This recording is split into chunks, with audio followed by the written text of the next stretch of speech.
Harka fuunee akkam jirtan kabajamtootaa fi daawwattoota hordoftoota lammii miidiyaa nageenya keenya bakka jirtan maratti sinaa dhaqqabu tun odeeffannoo addaa haala yerootti xiyyeeffachuudhaan guyyaa guyyaan kan isin biraan geenyu ta'a.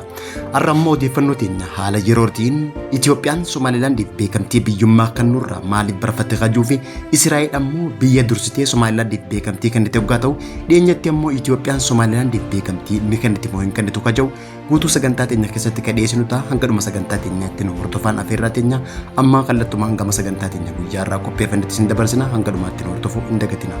Kabajamtootaa fi daawwattoota lammii miidiyaa qophii keenya waa'ee Itoophiyaadhaa fi dhimma Israa'eel beekamtii Somaalilaandii kennuu irratti xiinxaloota addunyaa keessa jiru walitti qabannee qindeessinee isin biraan ga'uudhaaf jirra. Amma dhuma qophii keenyatti nu faana turaan afeerraa keenya. Itoophiyaan dhimma hulaa galaanaa gara bahaa irraa dhaabbachuun Eertiraa wajjin atakaroo keessa yeroo jirtu kanatti Israa'eel gaafa Afrikaa guutuu dhimma irraa qabu kaasuun kun bu'aa moo ba'aa qabaa kan jiru BBC'n namoota hedduu dubbiseeti jira.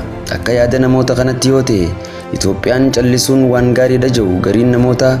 Sababni isaa biyyoonni akka gamtaa Emirates Arab, Ameerikaa fi kanneen kana fakkaatan kallattiin dhimma Israa'eel deeggaramuu ni morman kan jiru Itoophiyaan adda baafachuuf callisuun isii barbaachisa. Kanjaan Mr. Kumi Itoophiyaan callisuun fedhiin akka biyyatti Itoophiyaan qabduuf dubbiin Israa'eel tun tumsa taati kan jirus hin dhabamne. Akkuma fedhes yoo ta'e Itoophiyaan dhimma beekamtii Somaalilaandii irraa waan Israa'eel dursiteef Israa'eel dhimma kana itti fufti taanaan Itoophiyaaf michuu jabduu ta'uu maltiinis waan shakkamu. Dubbiin Israa'eel beekamtii Somaalilaandii kennuun tun ittiin Finfinnee dhaaqaatee Israa'eel keessaan dubbattee kanjaanis ni jirani. Biyyoonni Afrikaa Itoophiyaan Israa'eel wajjin taatee gaafa Afrikaa irratti olaantummaa ijaarrachuuf deemtii kan jirus shakkii lafa jirtu. Akka xiinxaltoonni shakkii ja'anitti Israa'eel tarsimoo diimaa yookaan Reed Strategy jiru gama Itoophiyaa geessuun dhagayame. Itoophiyaan Israa'eel wajjin ta'uun hulaa galaana ofirraa banuuf deemti. Kanaafuu duubni Israa'eel Itoophiyaadhaa jiru gariin qaama siyaasaa Afrikaa. Dhimma Israa'eel beekamtii Somaalilaandii kennuu duuba maaltu jira kan jiru kan barbaadaa jiru miidiyaaleen addunyaa ijoo godhateeti jira. Gaazexeessaan Maarti Piliteefiyaan waa'ee dhimma gaafa Afrikaa irratti barreessuun beekama. Waa'ee beekamtii Somaalilaandii kan Israa'eel as dhiyoo dubbate kana irratti waa barreesseeti jira. Dhimma kana irratti xiinxaltoonni siyaasaa Afrikaa dubbisuudhaan itti kaayyate.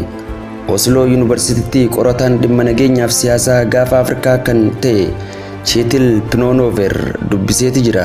Hayyuun siyaasaa gaafa Afrikaa kun waa'ee beekamtii biyya Israa'eel Somaalilaandiif kennuu wajjin walqabatee akka ta'etti nageenyi Gaazaa fedhii Israa'eel danuu waan cufuuf ta'uuf kanaafuu gaafa Afrikaa iddoo humna galaana Israa'eel qubachiisuuf daldala gaafa Afrikaa to'achuuf waan deemtu fakkaatti jee hayyuun kun. Biyyoonni gaafa Afrikaa wajjin daldalanii fi ardii Eeshiyaa keessatti beekamtii qaban keessaa takka Turkiidha.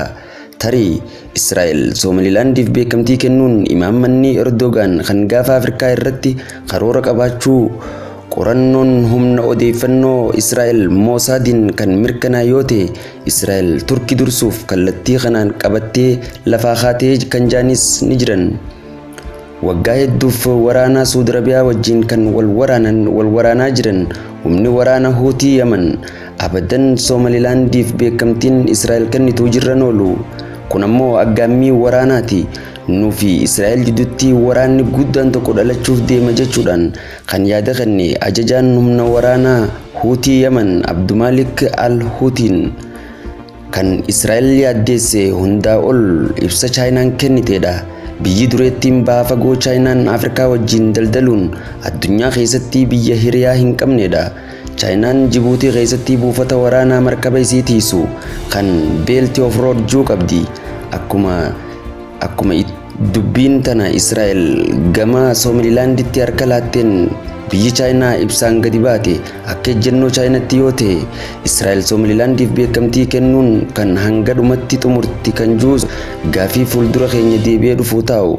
Yoo Itoophiyaa fi Israa'eel dhimma beekamtii Somaalilaandiif kennuu irratti waliigalan jijjiiramni guddaan tokko gaafa Afrikaa keessatti dhalachuudhaaf jira. magaalota Soomalilaandii kanneen akka Hargeysa, Berberaa fi kanneen kana fakkaate keessatti hiriirri Israa'el mormu akka ajaa'ibatti dho'eeti jira. Magaalota kanneen keessatti alaabaan Filisxeem fannifamteeti jirti. Namoonni hedduun alaabaa kana qabachuudhaanis hiriira bahaniiti jiran. Israa'el diina keenya. Israa'el diina gaafa Afrikaati. Kanaafuu Afrikaa keessa miilaan ejjechuu hin qabdu. Miilli Israa'el Afrikaa keessa ejjete taanaan achumatti muramuu qaba. Dhaadannoon jiru akeeka Israa'el morman kan Soomalilaand keessa lafaa kaanidha. Dubbii himaan Soomaliyaa guddoodhaatis kun aggaammii birmadummaa Soomalii irratti Israa'el aggaamte.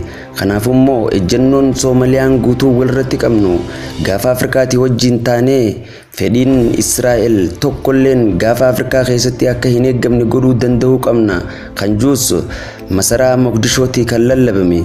Guyyaa kaleessa pirezidaantiin Soomalilaand Hassan Sheikh Mohamud gama Jibuutitti imaluudhaan waa'ee gaafa Afrikaatii fi nageenya kanarratti dubbatamee jira. Haga ammatti immoo iccitiin jabduun Jibuutiidhaa fi Soomaliyaan wajjin mari'atan maalii kan jiru gama miidiyaatiin beekamullee yoo baatte dhimmitii Israa'el gama Soomalilaand harka laachuudha afaan Hassan Sheikhiin dubbatamee akkasumas jiddugala gaafa Afrikaa tan taate Jibuutiidhaa wajjin murtee tokkorraa akka gayan hin shakkamuu jaan.